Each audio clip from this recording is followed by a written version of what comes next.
Welcome back, everyone, to another episode where I review sets and let you know whether you should buy them, wait for them to go on sale, or don't waste your money at all. This is the brand new Imperial Star Destroyer.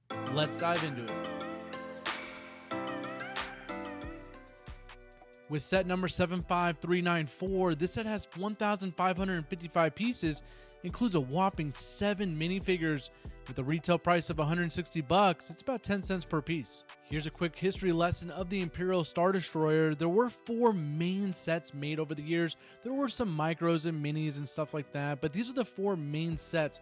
The number one set that does pop out the most compared to this one was the 2014 one. It has almost roughly the same amount of piece count, but the price obviously is a little bit more inflated for this one, and this one has 2 extra minifigures, including a special exclusive one in the Cal Kestis one. But other than that, you can tell there's no real rhyme or reason or pattern to LEGO and Star Wars putting out these Imperial Star Destroyers. There's no pattern in the year and or price. The only closest one, again, is a 2014 one.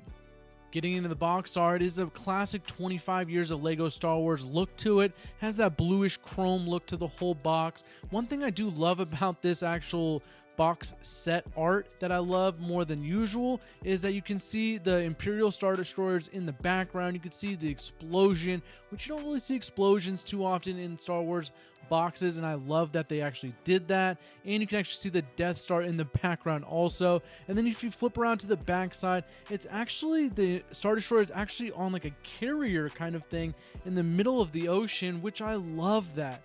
So again, you don't really see that too often. You definitely don't see me brag about box art, but this one's actually really, really cool. After ripping the box open, you're going to find 14 total bags, an instruction manual, and a sticker sheet. When you open up the instruction manuals, you'd assume that maybe there would be some artwork in here, again, some designer information, stuff like that. There is nothing in this book, and it's a whopping 300 pages. Be like me. Get rid of the book. Well, don't get rid of it. Keep it. But just use the iPad. It's just so much easier to use digital instructions anyways. And when it comes to the sticker sheet, it's very standard. I was a little annoyed about it, but who isn't? Before we get into the deep dive of this review, make sure to like, subscribe, and comment. It really helps supporting this page. Helps me continue to make these awesome LEGO reviews. Without further ado, let's get into it. Alright, here are all 7 minifigures that come with the set. This is the crew, including Cal Kestis. Without further ado, let's dive into these minifigures. First up, let's take a look at the most boring ones. Starting with the Stormtrooper, there's really nothing exciting here. I wish they would have came with 2 Stormtroopers instead of just 1, but I do love the helmet on this Stormtrooper and the belt. The leg print on this one is actually really cool. Some don't even come with leg prints, so I can at least appreciate that. Next up, we have the Imperial Navy Trooper. Honestly, a minifigure you don't see very often. I love the helmet on this one. Again, because it's definitely a throwback to the older Star Destroyers and some of the other sets. So this one's really cool. He has 2 faces, one regular and then one angry face. So I think LEGO did a pretty cool job here. After him, we have the Imperial Gunner. Now, this minifigure has been made 4 different times. Obviously, they look a little different. The helmet always is a banger. I love the helmet. And honestly, with these kind of minifigures, you wouldn't expect leg print, but they have leg print on all the Imperial Gunners and all the other ones before this one. So this minifigure is actually really, really cool. After the Gunner, you have a standard Imperial crew member. There's nothing really special about him other than he does have leg print, so I can appreciate the little detail there. After the crew member, we have Commander Paji, and this is the 3rd minifigure in this set, supposedly, because it is a commander, but there's nothing special about him. No leg print, no arm print, no other face. He has the very standard hat. I guess his torso is kind of cool, but again, it's very, very standard, and nothing really stands out here too much. And then before we get to Cal Kestis, we have Darth Vader, and as you can tell here, it's really standard. It's still a really impressive minifigure overall. It looks almost identical to the 2014 Imperial Star Destroyer Darth Vader. The Darth Vader then did have a tan face, and his torso and legs were a little different, but overall it's still a very standard minifigure. I don't really know what LEGO is supposed to do with Darth Vader, but if you have any ideas, I guess message them. And last but not least, we have Cal Kestis. If you've never actually played Fallen Order, you may be confused with this minifigure, but it's probably the best Star Wars game in recent years, I should say. And I think Cal Kestis is very relatable minifigure, which is why everyone loves him so much. He has the one glove on one side and then his regular hand on the other. The only thing is, it does come with a blue lightsaber. In the game, you can customize the lightsaber with different colors and things like that. Wouldn't that have been just so cool to customize your Cal Kestis with different lightsabers? I think that would have been so awesome. Maybe add 3 or 4 different lightsabers in there just for fun. But either way, it comes with a blue lightsaber, and I think they did a good job. I don't think they did him a disservice whatsoever. Now that is the whole crew and nothing but the crew. That's all 7 minifigures that come in this set. I don't know about you, but I feel the same way you probably feel. Not necessarily that exciting, but none of the minifigures, or I should say characters in the vendor in all the movies were that exciting in the first place. I guess maybe they could have done something a little different. Obviously Darth Vader is a standard, but some of the other minifigures they could have done with or without, maybe added something really cool. But other than that, I love Cal Kestis, and that's why I bought the set. At a first glance of the set, you can tell it's a Star Destroyer, and if you've ever built one before, if you know what they look like, or if you're a fan of Star Wars whatsoever, you know that these Star Destroyers aren't really that decorative, or they don't really have that much detail. I was hoping that LEGO would have done just a little bit more when it comes to some of the detail. The thruster engines in the back look unbelievable. The top satellite area looks really, really great. So let's dive into some of the details. Now, before we get into the interior of this, or we really open up this ship, the first things first is the blaster area does kind of come off. It comes off very easily. It is not attached on. There is no attachment to this thing. So it comes off pretty easily, and it lifts up and moves around for playability. I was not expecting this when I was building this set. Some sets don't even have this feature. It's kind of an old school kind of thing, so I love that this set actually had that. Now, when we actually look at the blaster kind of feature, how it kind of goes back and forth, I thought LEGO did a really cool, innovative job with this. Obviously, you just pull this little lever back and forth, and then like the fake cannons kind of move with your movement. So I thought that was actually really cool. And then overall, the overall look of the blaster area is kind of cool. Again, it does not attach to the ship, so it's easily put on and off. But I will say, when I was testing this out, the right side of my Star Destroyer was malfunctioning. I don't know what it is. I took that little piece apart and I put it back, and it was still malfunctioning for some reason. Just did not want to go with my movement very well. But the other side did work pretty great. But it wouldn't be a real review if I didn't show you all the good and the bad. So as well as the intentions were for this feature, I think maybe it's a little flawed. Now, maybe I was a little harsh when I said this doesn't have any detail. It does have detail on the back. The thrusters look really great. The gun, pistol, cannon area looks really, really great too. And the satellite area looks good also. What I mean by this is that this ship just really isn't that sexy, I guess you could say. I know you can't really add too many different colors, but maybe a little black and maybe some of that darker gray just to add a little bit more definition. I just built that Cinder Onyx. And you talk about a difference in style. I mean, it's a big difference. It's 2024, you know, they've made this Star Destroyer 4 other times and they all look exactly the same. That's all I'm saying. So now that the exterior is done, let's dive into the inside. There is just something really special about the Star Destroyers and how they open up this ship overall. A lot of ships, of course, don't even do that, so I can really appreciate when LEGO does that.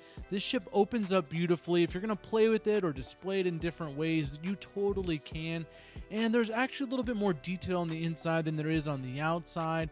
And compared to some of the older Star Destroyer sets, this one has a lot more detail on the inside. This one does remind me of the 2014 one. Very similar in size, minifigures, and details. On the inside here, you're going to find a few different areas. I want to say maybe 2 rooms, even though it's kind of all in one. You're going to find maybe a coffee, computer area, and then on the other side, you're going to find a medical kind of coding area, and then you're going to find obviously a module area where you can control things, and it's going to have a little map and things like that. The minifigures in here do fit pretty perfectly. On the back of the box, it does show Darth Vader and the commander on this platform thing. Unfortunately, you cannot close the ship with those guys on it, so you're going to have to keep the ship open or move those guys out of the way completely. But overall, all the minifigures fit in here great. I think it looks really, really good. But on the flip side, you can definitely tell the details are, I want to say, kind of forced in here, because the ship's, you know, main area, the biggest part of the ship is just this back area where the minifigures fit, which is to be expected, I guess you could say, for sure. For 1,500 pieces, I still think they did a really, really good job by fitting what they could fit in here. But again, just like the other Star Destroyers, except for the UCS ones, there's just not that much detail on the inside. Maybe there is, but it's just not enough, I would say. All right, now it's time to compare this bad boy to some other ships that I have built in the past.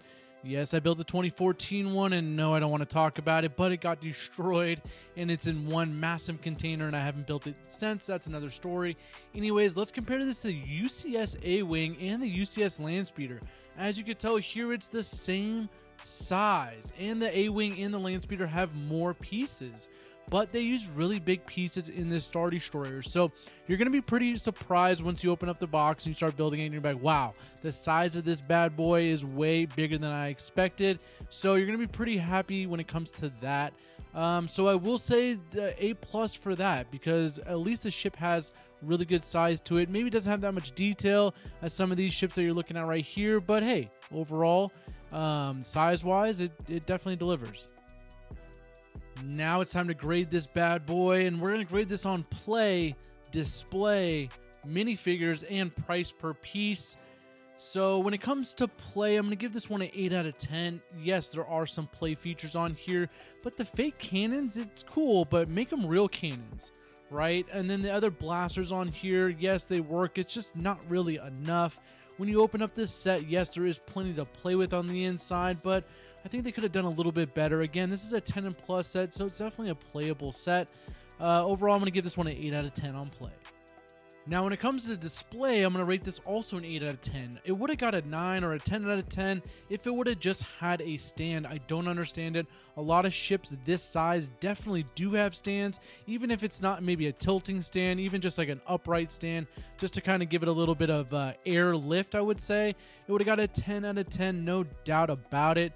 But unfortunately it doesn't, and the display as far as the outside details wise, it's kind of lackluster as far as colors are concerned. Of course, I understand it's a Star Destroyer, but nonetheless, it's an 8 out of 10 for display for me. Now, when it comes to minifigures, the minifigures are really, really great. I just think that they could have done more. And what I mean by that is, why not add one really cool minifigure? None of these minifigures are cool, and I'm not talking about Cal Kestis. I mean, he's the man, of course. That's the only reason why this set is getting a 9 out of 10 and not a 5 out of 10. The minifigures in this set, yes, they do belong in the Star Destroyer, but again, we could have added one or two other people that I think would add a lot more value to this set. But hey, 9 out of 10. Thank you, Cal Kestis. Last but not least, I'm going to talk about price per piece. It's a 10 out of 10 knockout of the park. If anything, it's a 12 out of 10. With the ships this size for Star Wars, for it to be 10 cents per piece is unheard of. I was not expecting the ship to be this much. I mean, you look at the Yavin set from last year. I mean, that was like, what, 15, 16 cents per piece? And it's almost the same size, comparable wise. So I would say this one is absolute 10 out of 10, knocked out of the park when it comes to price wise. You're definitely going to get your bang for your buck on this one. Lastly, my final score is a 9 out of 10, and the reason being is because the minifigures do bring it up a little bit, and the price per piece brings it up, so the value is just there. This overall building experience is great. The size of the ship is really, really great. Sure, it could have had some more details. It could have had maybe one or two more playable features, but overall, the ship was a great experience. I would highly suggest this one. This is a day one buy. This one is not going to be on sale for a very, very long time, so I'd go out there and get it right now. Again, if you like my reviews, want to see more of them, and want to support the channel, make sure to like, subscribe, and comment. See everyone on the next one.